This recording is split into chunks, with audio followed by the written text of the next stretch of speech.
Hi music friends, welcome to my channel of Music Theory Crash Course. Today's part 1 video is about syllabus of new digital grade 5 music theory exam. The questions in this sample test paper is very different from the past.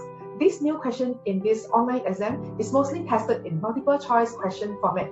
It's all about making decision of choosing the right answer, which I think is really fun and exciting.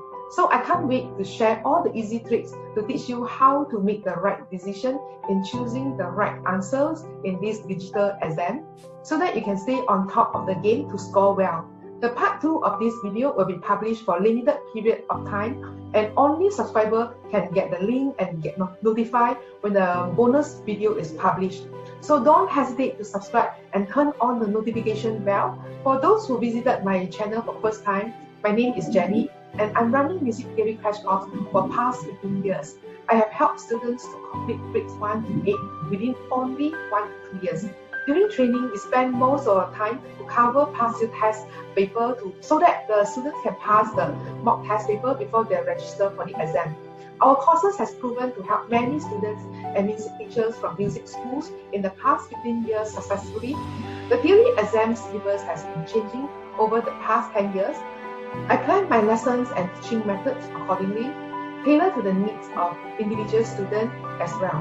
So subscribe to my channel and turn on the notification button, because the videos for most frequently tested topics are only available for a limited period of time, and only our subscribers will get the updates of this video. Without further ado, let's start the lesson now. Thank you for watching. Thank you. Hi, welcome to this lesson about grade 5 digital exam online. The question 1 here is about rhythm. So when you are given 3 options like this, you need to first decide you will count the rhythm in crochet or quiver. So you have 9, 8. The 8 down here actually represent the value of the notes. So 8 means you need to count the rhythm in quiver. It represents the rhythm of the value of quiver.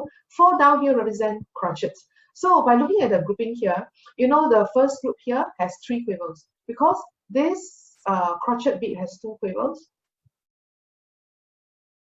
This one consists of 2 quivers, and this is 1 quiver. So this group of note has 3 quivers, which means you cannot count in complete rhythm grouping. Like this one, for second group, they group these 5 notes like this. It actually comes from 3 quivers. Okay, this 2 is 1 quiver, this 2 is 1 quiver. Again, it's 3 quivers. And the last group, apparently you have 3 quivers again. So each group has odd number of quiver beat, so which means you need to count this in 9, 8. Okay, so over here you have 9 quivers. Okay, 1, 2, 3, 4, 5, 6, 7, 8, 9. So the answer for this will be 9, 8. Okay, so this is the way you decide whether you should count it in crochet or quiver beat. So it says circle the correct time signature. So you circle 9, 8. Next one, you can analyze the music like this. First note has a quiver. If this one has a quiver, then the first dot, the value of first dot will be half of the note. So the first dot will be quarter, which has 2 tails. The next note will be a demi-semiquaver, 3 tails, because the first dot is half of the value of first dot is half of the note, and the value of second dot will be half of the first note. So by looking at this, you know that this is quiver, semi-quiver, and these 2 notes add up together is another 1 quarter. Okay, so you know half plus quarter is 1 crochet. Okay, so I can explain this again. This is half. The first dot here is 1 quarter. Okay, the next dot, the second dot, and this note add up together is another quarter. So this whole group is 1 crochet. And the next group you have quiver. And in this triplets rhythm, we don't count the last note. The actual value for this whole group of triplets is actually 1 quiver. So over here you have another group of complete crochet beat. So in this case, you know that this music have to count in crochet time. So the first group is 1 crochet. This is 1 crochet. This is 2 crochet. This is quarter, half. So quarter, half make another crochet. So altogether, you have 4 groups of crochet. So 4 represent 4 groups of crochet. So that's your answer.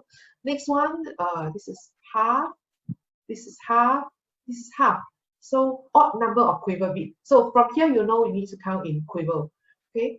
So because the grouping of crotchets is incomplete, you have 3 quivers. It's not complete crotchet. So you have to count in quiver. So this is quiver, this is quiver. The last group, the actual value for last group is actually 2 quivers, because when you have 3 notes that are same value and with a triplet sign, we don't count the last note. Okay, so this is 2 quivers. So altogether you have 7 quivers. So this is 7, 8.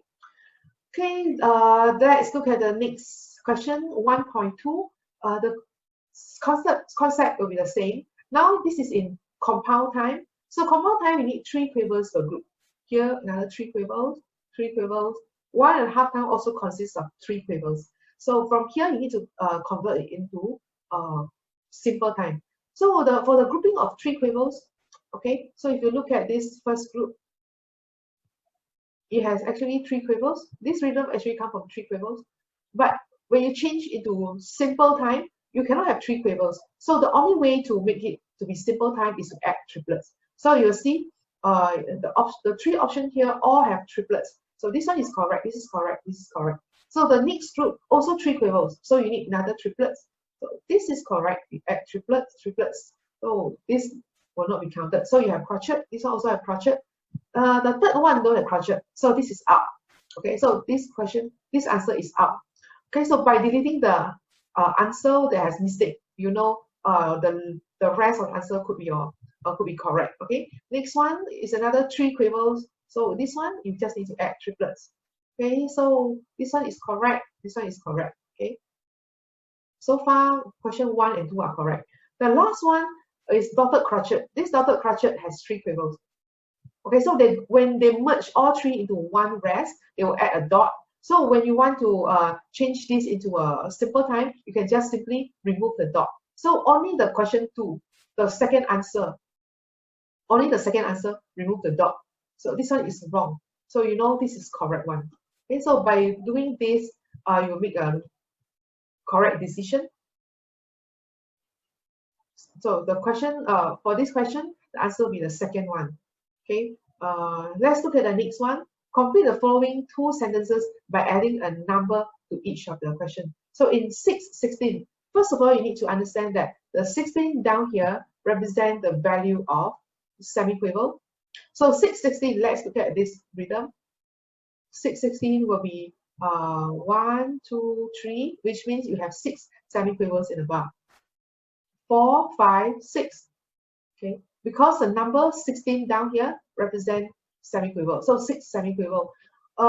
Now, how many dotted quiver beat in a bar? The question is asking you how many dotted quiver beats in this bar. So if you merge the value of 3 semiquivers, is actually equal to 1 dotted crotchet.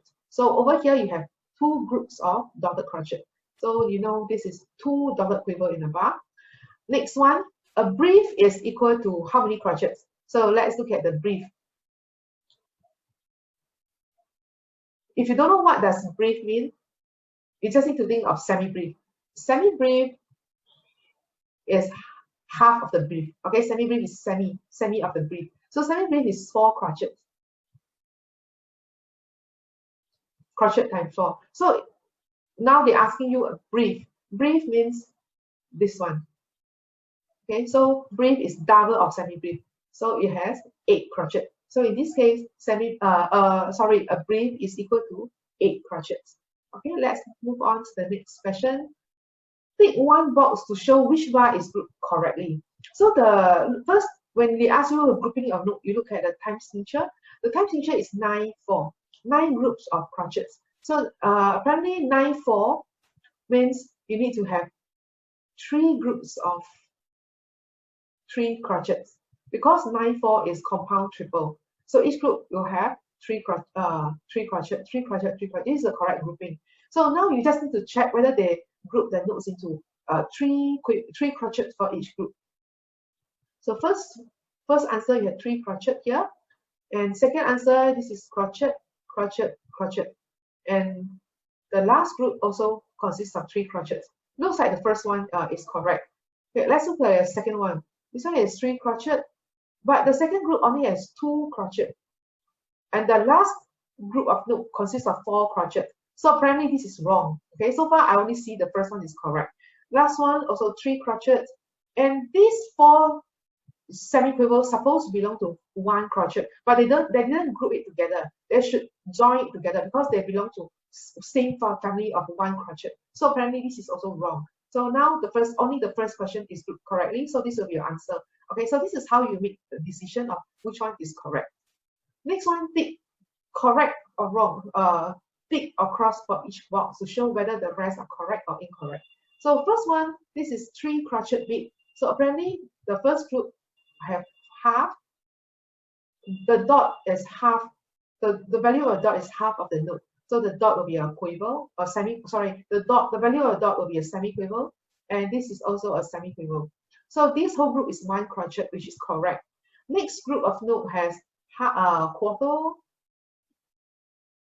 half, and crotchet. So the next group of note, they split into a smaller value. When they split into a smaller value, means you need to count it in quiver. So this one, for this group of note, you have complete quiver, which is correct. Okay, this is quiver, and the next rest is also a quiver. So this whole group is complete grouping of crotchet. So this is correct. So you can put a tick here because the way they group the note is correct.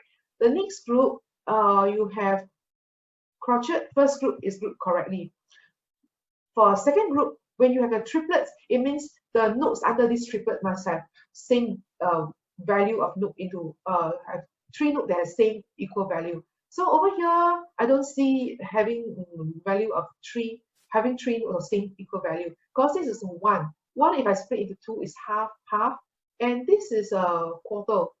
So the value are not the same. When you have triplets, the 3 notes under this triplet sign must have same value of notes. Okay, so the value here are different. Quarter, half. So this is wrong. The grouping here is wrong.